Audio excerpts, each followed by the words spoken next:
মৰমৰ ছাত্ৰ ছাত্ৰীসকল, তোমালোকৰ প্ৰিয় চেনেল ইংলিছ লাৰ্ণিং আছামলৈ মই তোমালোকক স্বাগতম জনাই আজি মই তোমালোকৰ আগত আজি অনুষ্ঠিত হোৱা এইচএছ ফাইনেল এক্সামিনেশ্যন 2025ৰ মেথমেটিক্সৰ কোৱেশ্চন পেপাৰৰ সলিউশনটো লৈ উপস্থিত হৈছোঁ। আজিৰ এই ভিডিঅ'ত মই তোমালোকৰ আগত তোমালোকে পৰীক্ষাত মেথমেটিক্সৰ অতি চমু প্ৰশ্নসমূহৰ সমাধান কি কৰিলে, সিহঁতৰ আনসাৰ কি হ'ব সেই বিষয়ে আলোচনা কৰিম। আশা কৰিম এই ভিডিঅ'টিয়ে তোমালোকক সহায় কৰিব। আৰু যিসকল মৰমৰ ছাত্ৰ ছাত্ৰীয়ে অহা 2026ত ফাইনেল এক্সাম দিবা, তোমালোকৰ কাৰণে কোৱেশ্চন পেপাৰখন তোমালোকে মডেল কোৱেশ্চন হিচাপে ইউজ কৰিব পাৰা।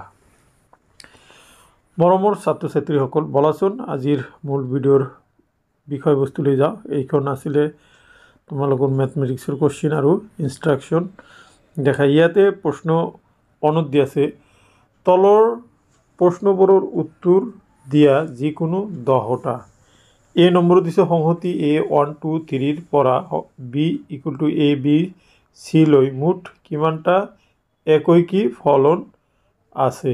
ইয়াতে হ'ব তোমালোকৰ 1A 2B আৰু 3C। এতিয়া মই তোমালোকৰ আগত বি নম্বৰটো আলোচনা কৰিম। কোৱাৰ্ট ইনভাৰ্স -1/√3 মুখ্য মান নিৰ্ণয় কৰা। এইটো হ'ব 5π/6। 5π/6 হ'ব কাৰেক্ট আনসাৰ। তো তাৰপিছত দেখা নেক্সট চি নম্বৰ, ধৰা হ'ল A B আৰু C যথাক্ৰমে 2 × n 3 × 2 আৰু 2 × k গাতৰ মৌলিক অক্ষ। তেন্তে AB + CB মৌলিক অক্ষটো n আৰু kৰ কি মানৰ কাৰণে সংজ্ঞাবদ্ধ হ'ব। এইটো হ'ব n = 3 আৰু k = 2। তাৰপিছত ডি নম্বৰটো লৈ চোৱাচোন, শুদ্ধ নে অশুদ্ধ কোৱা। ইয়াত হৈছে 1 2 3 4 সংহতিত সংজ্ঞাবদ্ধ সম্বন্ধ R এনেদৰে দিয়া আছে। R 1 2 2 1 2 2 1 1 4 4 1 3 3 3। তেন্তে R প্ৰতিফলনীয় কিন্তু প্ৰতিসম নহয়। শুদ্ধ নে অশুদ্ধ লিখা। এইটো কি হ'ব?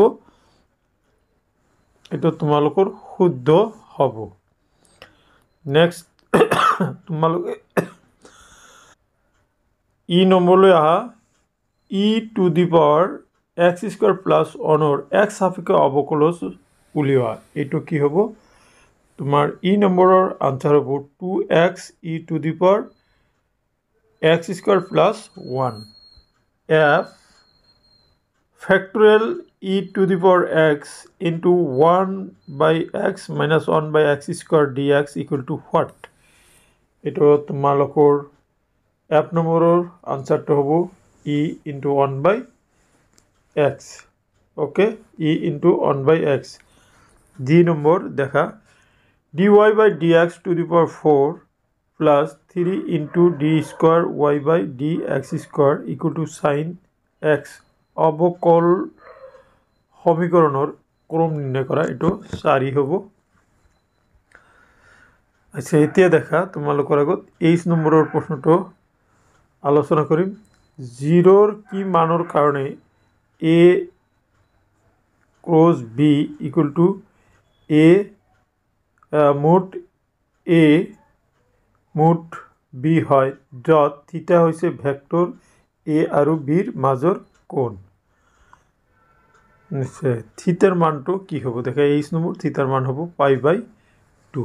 ওকে, থিটাৰ মানটো কি লিখিব লাগিব? π/2। তাৰপিছত আই নম্বৰটো লৈ আহা। আই নম্বৰত কোৱা হৈছে দেখা তোমালোকে dx/dy = h × x/y আকাৰৰ সমমাত্ৰিক অৱকল সমীকৰণ সমাধানৰ বাবে প্ৰতিস্থাপন সূত্ৰটো হ'ল a y = vx, v = yx আৰু x = vy, x = v। গতিকে correct answer will be C number. তোমালোকে চাই লোৱা অপশ্যনখিনি।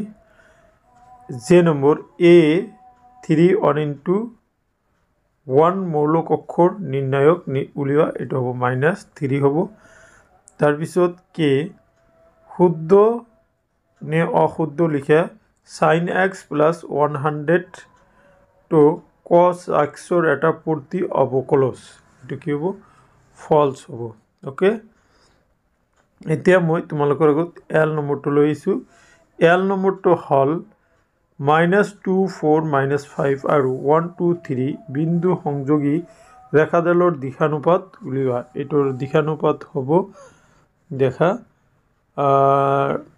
less than 3/√77 plus -2/√77 তাৰপিছত তোমালোকৰ এইটো হ'ব কি 8/√77 ওকে সো এইখিনি আছিলে 12টা অতিচমু প্ৰশ্ন আৰু তাৰ সমাধান এতিয়া মই তোমালোকক কোৱেশ্চন নম্বৰ 2 টো দেখা বাকি প্ৰশ্নসমূহ দেখাই দিব বিচাৰিছো এইটো দেখা 2 टूर और टोले आहा ओके 3 नम्बर प्रश्न उत्तर करा 1 आरु 2 अथवा ए आरु बी प्रश्न तो देखा बी नम्बर प्रश्न तो चुआ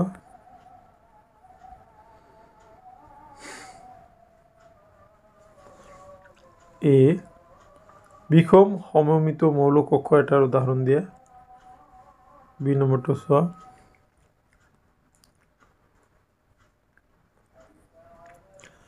নেক্সট দেখা আই নম্বর দিছে নির্ণায়ক ব্যবহার করি আই হয় 1 to 2 plus dy/dx উলিওয়া যদি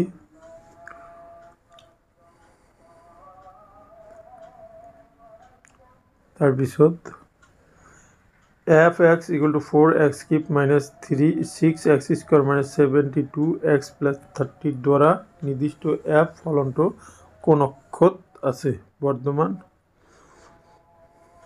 তাৰপিছত অটো দিছে ওকে 7 নম্বৰ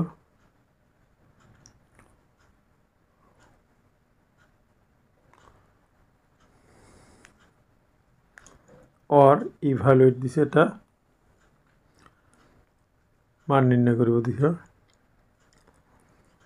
8 নম্বৰ অটো সোয়া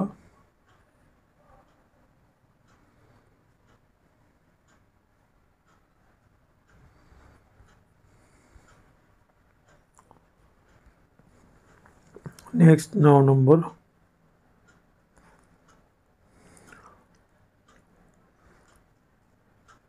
ओके 10 और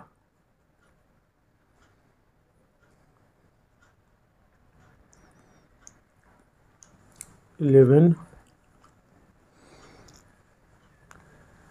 12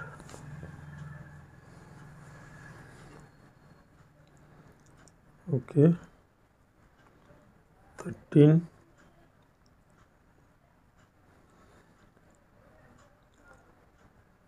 14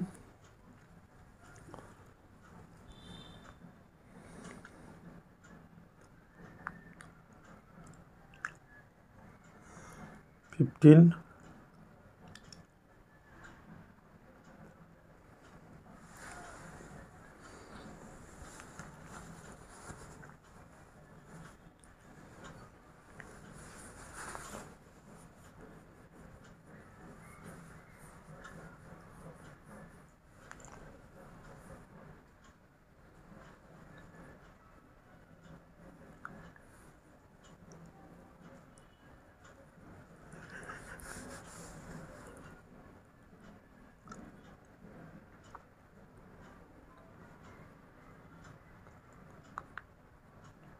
17 ইভালুয়েট দিছে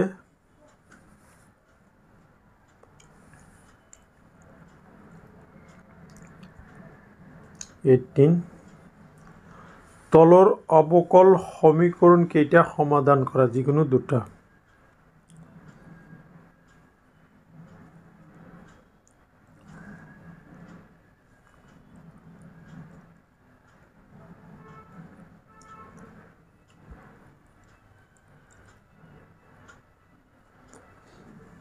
नेक्स्ट क्वेश्चन লৈ আহা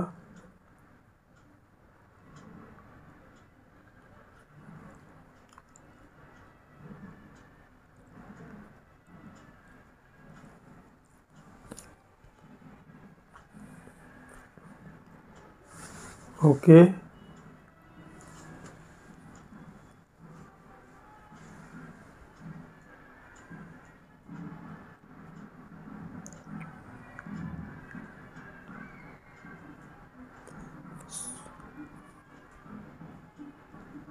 এতিয়া তোমালোকে আনসাৰখিনি চাই যোৱা